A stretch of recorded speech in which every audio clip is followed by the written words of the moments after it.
कराची में आज भी बारिश, शहर पानी पानी हो गया। नॉर्थ कराची, न्यू कराची, सुरजानी समेत मुख्तलिफ इलाकों में तेज बारिश। एम ए जिन्ना रोड, गुरु मंदिर, गुलशन इकबाल में भी वक्फे वक्फे से बरसात।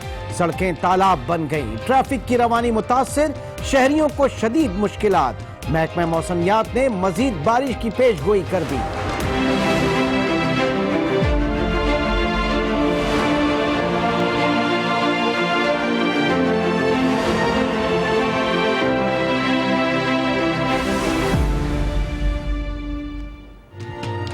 मजीद बारिश से कराची के मसाइल मजीद बढ़ने का इम्कान। आज बना कराची की आवाज, मसाइल पर अरबाब इख्तियार को तवज्जो दिलाने की कोशिश। मसाइल पर घिरे कराची पर आज न्यूज की खुसूसी ट्रांसमिशन जारी। सियासी नुमाइंदों और माहिरीन का आज न्यूज की काविशों पर खराज तहसीन। तमाम पाकिस्तानी कल कश्मीरियों से इजहार यकजहती करें, 12 से 12:30 बजे तक घरों से निकलें। वजीर आजम की कौम से अपील, कहा मकबूजा कश्मीर के अवाम को वाज़ेह पैगाम दें कि पाकिस्तानी कौम उनके साथ खड़ी है। कश्मीरियों के कत्लेआम के पीछे मोदी की नस्ल कशी का एजेंडा है। मजलूम कश्मीरी तन्हा नहीं, पूरी पाकिस्तानी कौम साथ खड़ी है।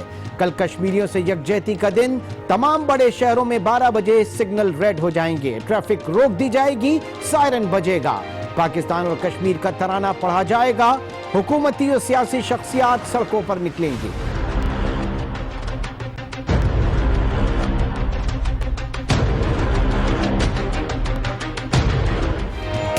मकबूजा कश्मीर में कर्फ्यू का आज 25वां रोज। वादी का दुनिया से राब्ता, खुराक और दवाएं खत्म, तालीमी इदारे बंद, तुलबा का मुस्तकबिल दाव पर लग गया, कारोबार भी बर्बाद। 5000 होटल्स की बंदिश से 10,000 कश्मीरी बेरोजगार, काबिज फौज बाज न आई, घरों से गिरफ्तारियां जारी। मसला कश्मीर पर पाकिस्तान की सिफारती कोशिशें जारी। वजीर खारजा शाह महमूद कुरैशी का न्यूजीलैंड के नायब वजीर आजम और श्रीलंकन हम मनसब से राब्ता। कश्मीर में इंसानी हुकूक की संगीन खिलाफ वर्जियों पर तबादला ख्याल। शाह महमूद कुरैशी ने मकबूजा कश्मीर की मौजूदा सूरत हाल से आगाह किया। नायब की भी वजीर आजम और श्रीलंकन वजीर खारजा का तशवीश का इजहार। भारत कश्मीर के मामले पर कदम उठाकर आलमी सतह पर फंस गया है। तर्जुमान दफ्तर खारजा की ब्रीफिंग, कहा भारतीय मुनाफिकत उरूज पर है। मकबूजा कश्मीर को कभी अंदरूनी और कभी बैनुल अक़वामी मसला करार देता है। भारत दो तरफा बातचीत के लिए तैयार नहीं होता, जबकि पाकिस्तान कभी पीछे नहीं हटा। वजीर आजम करतारपुर राहदारी खोलने के लिए पुरअज़्म है। नेवल हेडक्वार्टर्स में नेवल चीफ की जेर सदारत पाक बहरिया की command and staff conference, operational तैयारियों का जायजा। कॉन्फ्रेंस में कश्मीरियों से मुकम्मल यकजहती, नेवल चीफ का ऑपरेशनल तैयारियों पर इजहार का इत्मीनान। नैब की तहकीकाती टीम, शहबाज शरीफ के घर ना भेजने का फैसला। लाहौर वेस्ट मैनेजमेंट केस की तहकीकात में दोबारा तलब किया जाएगा, तलबी पर मुशावरत जारी। नैब ने शहबाज शरीफ की नासाज तबीयत के बाइस रिहाइश गाह पर जाकर तफ्तीश करनी थी। साबिक सदर आसिफ जरदारी अडियाला जेल से पिम्स अस्पताल मुंतकिल, शदीद नकाहत और कमर दर्द का शिकार। डॉक्टर्स ने तिब्बी मुआयने के बाद फिजियोथेरेपी का मशवरा दे दिया। मशीन मंगवाने के बाद फिजियोथेरेपी शुरू की जाएगी। और वतन अजीज के दिफा में एक और अहम संग मील अबूर, पाकिस्तान का बैलिस्टिक मिसाइल गजनवी का कामयाब तजर्बा। जमीन से जमीन मार करने की सलाहियत, 290 किलोमीटर तक वॉरहेड्स ले जा सकता है। सदर और वजीर आजम की मिसाइल के कामयाब तजर्बे पर मुबारकबाद। खुसूसी ट्रांसमिशन में कहेंगे आपको एक मरतबा फिर आमदीद। और इस वक्त हमारे साथ मौजूद हैं मेयर कराची वसीम अख्तर साहब। वसीम अख्तर साहब, अस्सलाम वालेकुम और बहुत शुक्रिया आपने आज टीवी के लिए वक्त निकाला। आपसे ज़रूर बात होगी। पहले मैं ज़रा फैसल लीदी साहब से बात कर लूँ। ब्रेक में हम जब थे तो कुछ कहना चाह रहे थे, हम कुछ डिस्कस कर रहे थे एम्बुलेंस के हवाले से कि शहर में एम्बुलेंस सर्विस उस तरह की नहीं है जो ईदी साहब ने प्रोवाइड की। और फिर मैंने आपसे पहले भी एक बात की थी कि ईदी साहब इस शहर की शनाख्त थे। अब इस शहर की शनाख्त ही ख़त्म होती चली जा रही है। बिल्कुल जैसे कि हम डेली जो है वो 1500 मरीजों को शिफ्ट करते हैं कराची के अंदर और एम्बुलेंस प्रोवाइड करते हैं इनको। और सुबह के वक्त का ख़ासकर मैं जिक्र करूँगा कि जो मज़ाफ़ात हैं कराची के और जो गरीब आबादियाँ हैं वहाँ से तकरीबन 100 के करीब एम्बुलेंसेज आ जाती हैं मज़ाफ़ात से सिविल में, और 100 के करीब आ जाती हैं जिना में। और वो इतना कंजस्टेड हो जाता है एरिया कि इनको कम से कम एक पार्किंग अलॉट होनी चाहिए एम्बुलेंसेस को, क्योंकि मरीज़ जो है वो एम्बुलेंसेस में होते हैं और इनको फिर फुटपाथों पे बेचारों को छोड़ना पड़ता है। इनकी बहुत बुरी हालत होती है। लंदन के अंदर मैं पिछले दिनों गया हुआ था, तो मेरा एक दोस्त है जो कि ईस्ट लंदन के एक हॉस्पिटल में काम करता था। वो शहर से थोड़ा सा फासले पर है, ईस्ट लंदन से भी जो है वो तकरीबन 15 किलोमीटर आगे है। उनके भी जो है वो इमरजेंसी रूम के बाहर जो है वो तकरीबन 20 के करीब एम्बुलेंस, हालांकि वो छोटा एरिया था, उतनी आबादी नहीं है, 20 एम्बुलेंसों की पार्किंग की जो है वो जगह थी। और इत्तेफाकन हम जब सुबह गए तो वहाँ पे 25-30 एम्बुलेंसें खड़ी हुई थी। उन सब के अंदर मरीज थे और वो वेटिंग एरिया में इंतजार कर रहे थे कि जैसे ही अंदर इमरजेंसी रूम में जगह खाली हो उनको शिफ्ट किया जाए। हमारे यहाँ प्रॉपर प्लानिंग नहीं की जाती, जिसकी वजह से मरीज बेचारा सफ़र होता है, स्ट्रेचर्स नहीं होते, फुटपाथों को उनको छोड़ना पड़ता है और बुरी हालत होती है। और फिर इन एम्बुलेंसों को वापस भी शहर मज़ाफ़ात की तरफ जाना होता है ताकि मजीद जो है वो मरीजों को वापस लाया जा सके। तो इस मतलब जैसे कि आप कह रहे थे ना कि शहर के अंदर एक कमेटी बननी चाहिए जो शहर के मसाइल की जो है वो, हाँ, कराची बचाओ कमेटी। इस एक तो कमेटी के पास इख्तियारात होने चाहिए और वो बड़े लेवल की कमेटी हो। इसमें हेल्थ के भी इश्यूज को जो है वो देखा जाए, जैसे कचरे के इशू को देखा जाए, पानी के इशू को देखा जाए, एजुकेशन और हेल्थ, ये जो मेन बड़े बड़े जो इश्यूज हैं ना, जो आम आदमियों को मिल नहीं रही चीजें, उनके ऊपर जो है ये कमेटी बने और इनको इख्तियारात मिलने चाहिए और इतना इख्तियार हो कि वो इम्प्लीमेंट कर सके। और मसाइल इतने हैं शहर के कि मेरे ख्याल में हम डिस्कस करते ही रहेंगे। बहुत सारे मसाइल का ताल्लुक मेयर कराची से, बहुत सारे मसाइल का ताल्लुक से हुकूमत से, लेकिन उसमें फिर वही वाली बात आ जाती है। बड़ी वजाहत से फैसल ने बताई दी बात।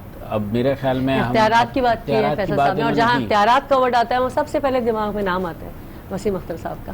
वसीम साहब हमेशा कहते हैं और पता भी है, इल्म है सबके कि इख्तियारात की कमी है। बजट आपको कितना मिलता है सफाई सुथराई के लिए?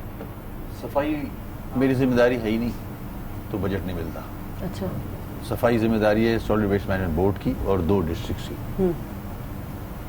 तो जैसे कि लोग कहते हैं इख्तियारात नहीं है वसीम साहब, लोग अमूमन जब हम वॉक्स पॉप लेते हैं लोगों में शहरी कहते हैं कि कहा भी ये बात हमारे ही प्रोग्राम में अभी बात हुई कि वो बात बहुत सारी बात आपका मौक़िफ़ दुरुस्त है अपनी जगह पर, लेकिन आम आदमी तो अमूमन हमने दुनिया भर में यही देखा है कि मेयर की तरफ ही देखा जाता है, चाहे सिविक मसाइल हों चाहे दीगर गो के दुनिया भर के मेयर्स के पास इख्तियारात भी और बहुत ज्यादा होते हैं, लेकिन देखते उसी तरफ हैं। मसला कौन हल करेगा? इतना गुंजलक बल्दियाती निज़ाम मुझे तो बहुत गुंजलक लगता है। और लोगों के दिमागों में है यही। वैसे मैं आपको एक बताऊं, आम फहम लोग यही समझते हैं कि लोग आपसे ही करते हैं कि वसीम साहब बतौर मेयर है तो वो करेंगे हर मसला हल।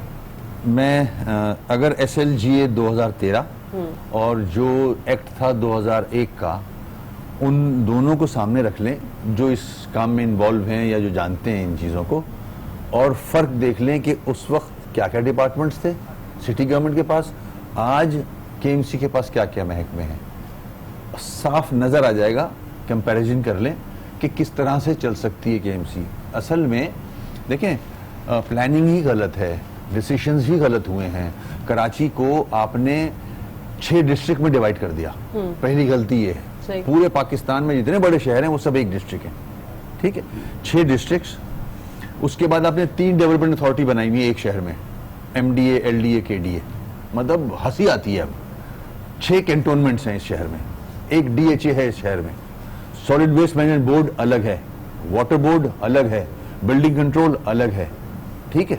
उसके बाद फेडरल लैंड ओनिंग एजेंसीज हैं, यहाँ KPT की लैंड है, सिविल एविएशन की लैंड है, रेलवे की लैंड है। कंट्रोल है ही नहीं किसी का, किसी एक का कंट्रोल नहीं है, सेंटर ऑफ कमांड है ही नहीं हो सकते काम यहाँ। आप किसी को भी नासा से भी बिठा दें इंजीनियर को यहाँ इस कराची में, और इस सिस्टम में कोई डिलीवर नहीं कर सकता। तो जो लोग दावेदार हैं कि अगर मेरे पास इख्तियार हो तो मैं कर दूं, जैसे कि मुस्तफा, अगर मेरे पास इख्तियार हो, नहीं जैसे मुस्तफा कमाल साहब कहते हैं, अगर मेरे पास इख्तियार हो, अगर मेरे पास इख्तियार अगर हो तो आदमी कर सकता है। देखें 2006 में इख्तियार था MQM के पास, कुछ डिलीवरी हुई है। नेमतुल्लाह साहब के जमाने में इख्तियार उनके पास था, उन्होंने डिलीवरी की है। अब इन्होंने 2013 का एक्ट बना के इस सिस्टम को बिल्कुल डिवाइड कर दिया है। ऐसे नहीं होता है काम। मैं सियासत में नहीं इन्वॉल्व होना चाह रहा। कराची के इश्यूज हैं, कराची को आपको सिस्टम में लाना होगा। ये कराची पूरे मुल्क को रेवेन्यू देता है, 2 पोर्ट्स लगे हुए हैं, पूरी दुनिया कराची को देखती है। कचरे का अंबार देखें, ये मतलब किसकी जिम्मेदारी? 10 साल पहले कचरा उठता था इस शहर से, डंपिंग पॉइंट पे जाता था।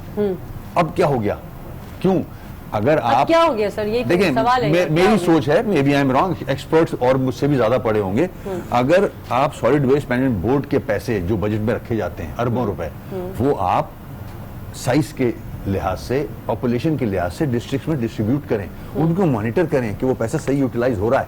कचरा उठता है, यहाँ ऐसे लोग हैं जो हमने चाइना को दे दिया, कराची में कोई नहीं मिला कि आप कचरा नहीं ले जा सकते। अच्छा, कराची का कचरा तो खासा कीमती है, मेरे ख्याल में कचरा बिजली बनती है उससे, बहुत से काम हो सकते हैं। उस जानिब एक तो तवज्जो क्यों नहीं दी गई, और दूसरी बात मैं कहूंगा कि सॉलिड वेस्ट मैनेजमेंट बनाने के मकासद क्या थे, इसको थोड़ा सा कोई अभी आपके इल्म में आया, कोई क्या मकसद था? हाँ नहीं, आप बताओ।